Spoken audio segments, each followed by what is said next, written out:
Hi everyone, good morning. कैसे हैं आप सब? आई होप सब ठीक होंगे और अपने जेटेट की जर्नी में आगे बढ़ रहे होंगे।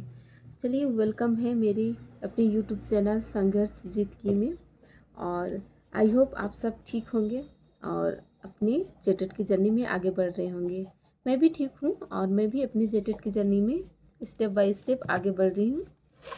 और अभी फाइनली 9 बजे मेरे घर के सारे काम ऑलमोस्ट ख़त्म हो गए हैं।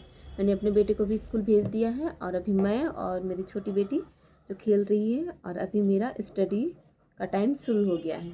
तो आज मैंने, आप सभी को पता है कि मैं जो अपने यूट्यूब चैनल में अपनी टू डू लिस्ट बनाती हूँ और उसको पूरा करने की कोशिश करती हूँ। तो आई होप आप सब भी अपना एक टू डू लिस्ट बनाइए हर रोज़ की और उसे पूरा करने के लिए पूरा दिन भर उस पर फोकस रहिए। तो ऐसा करने से होता है कि हमारा सिलेबस कंप्लीट हो जाता है और हमें पढ़ने का टाइम प्रॉपर मिल जाता है कि हमें इतना याद रहता है कि हमें कब क्या करना है। इसलिए ये टू डू लिस्ट बनाना बहुत आवश्यक है। आई होप आप सब भी बना रहे होंगे और अपना जेटेड जर्नी को आगे बढ़ा रहे होंगे। तो आज का मेरा जेटेड का जो मेरा जर्नी है उसमें मुझे आज पढ़ना है सीडीपी में समतामूलक एवं समावेशी शिक्षा की अवधारणाएं एवं उसे विशेष आवश्यकता वाले बच्चे। ये मैंने करीब 2-3 दिन से इसको पढ़ रही हूँ क्योंकि यह बहुत लेंदी चैप्टर है।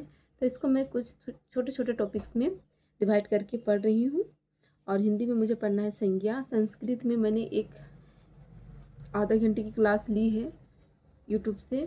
मुझे संस्कृत अच्छा तो लगता है, इंग्लिश से थोड़ा बेटर ही है, नंबर मेरा उसमें आता है, इसलिए मैंने संस्कृत के जगह ऑप्शन था तो मैंने इंग्लिश के जगह ऑप्शन था तो संस्कृत को रखा है। तो देखते हैं इसमें थोड़ा नंबर आता है क्योंकि ये हिंदी से मिलता जुलता है। तो आई होप देखते हैं क्या होता है। लेकिन इस बार तो मैं संस्कृत ही डाली हूँ अपनी जेटेट में। और साइंस में मुझे पढ़ना है आसपास के वस्तु जीव जगत। ये भी एक बड़ा लेंथी चैप्टर है, तो इसे मैं 2 दिन से कर रही हूँ। उसे ही मुझे रिवाइज करना है। और ईवीएस में मुझे जल चैप्टर को रिवाइज करना है। और जो मेरा लैंग्वेज पेपर है 5 परगना, इसमें मैं लोक कहानी को कर रही हूँ। जितने भी लोक कहानी है उसको एक बार पढ़ने के बाद फिर मैं इसको मिक्स सेट या फिर प्रैक्टिस सेट लगाऊंगी। और 1 to 5 में मुझे एक सेट लगाना है।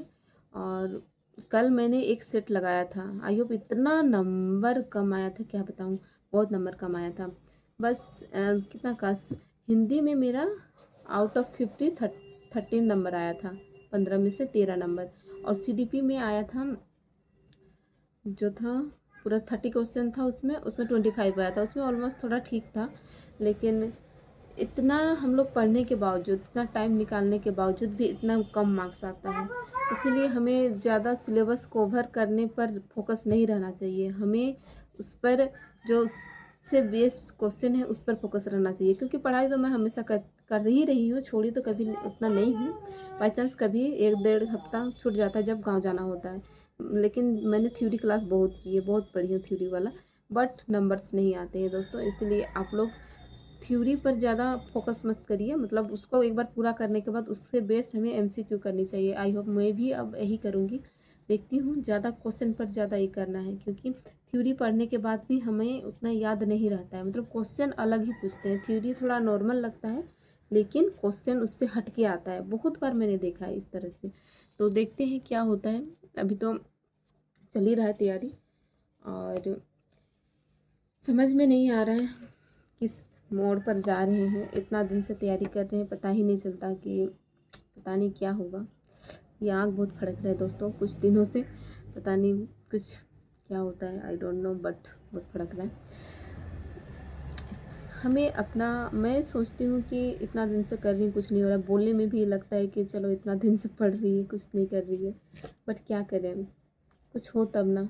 एग्ज़ाम एग्ज़ाम तो प्रॉपर होता नहीं है। कितना दिन से जेटेड तो मानी चल रहे हम लोग का 21 में मेरा कंप्लीट हुआ है, अभी आगे 26 हुआ नहीं है। तो फिर करे तो क्या रे क्या।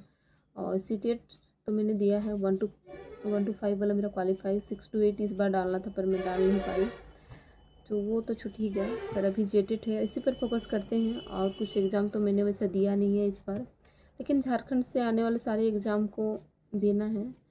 और झारखंड का हाल क्या बताएं। तैयारी तो हम कर रहे हैं जब से 18+ हुआ है तब से, लेकिन कोई वैसे टारगेट आज तक कंप्लीट हुआ ही नहीं, कोई ऐसे वैकेंसी हाथ में आया ही नहीं। जिसे हम पूरी तरह कंप्लीट कर पाएँ। कुछ पता ही नहीं चला। सीजीएल आया, सीजीएल एक हुआ था, उसको दिए थे 2-2 बार एग्ज़ाम, बट वो तो हुआ ही नहीं। और इस तरह से और धांधली, इसका तो क्या ही बोले। इस टॉपिक्स पे फिर कभी बात करेंगे। इतना धांधली है झारखंड में, पढ़ने वाले के लिए बहुत आफत है। बट क्या ही कर सकते हैं, जो हमारे पॉसिबल है। इसीलिए जो है जैसा है सब ठीक है, भगवान की मर्ज़ी है। वो हमें जिस राह पर ले जाएंगे हम चलेंगे। बट हमें अपने लिए जो वर्तमान को देख के चलना है कि मुझे आज क्या करना है, उस पर 100% देने का ध्यान लगाना है। उस पर हमें 100% देना है। बाकी बात भगवान जाने हमें किस मोड़ पर ले जाएंगे, वो जाने। उसके ऊपर सब कुछ छोड़ दी हूँ मैं तो। और अभी बस जेटेट ही चल रहा है। और मैंने बताया है, वीडियो बहुत लेंथी हो रहा है, बट मैंने एमएससी में एडमिशन लिया यार। 7 साल बीत चुके हैं बीएससी किए हुए, अब एमएससी में लिया है। अब तो समझ नहीं आ रहा है कि आंसर राइटिंग कैसे करूं। ले तो लिया है, देखते हैं क्या होता है। 25-27 सेशन है, अभी एडमिशन मैंने ले लिया है, लेकिन इतना डर लग रहा है क्योंकि एक पेज लिखने बैठते हैं तो एक पेज नहीं बढ़ता है, और उसमें तो कितना ज़्यादा लिखना होता है ना। और मेरा बीएससी पूरा किए हुए 7 साल हो गया, मैंने आंसर राइटिंग एकदम भूल सी गई हूँ। अब देखते हैं क्या होता है, सब रिपीट करेंगे। और सब भगवान के भरोसे, भगवान के भरोसे और ख़ुद के भरोसे। भगवान जिस राह पर ले जाएंगे हमें उस राह पर जाना है, चलना है, सब ठीक है। और अपने 100% हर दिन देना है, और यही है टारगेट, और कुछ नहीं।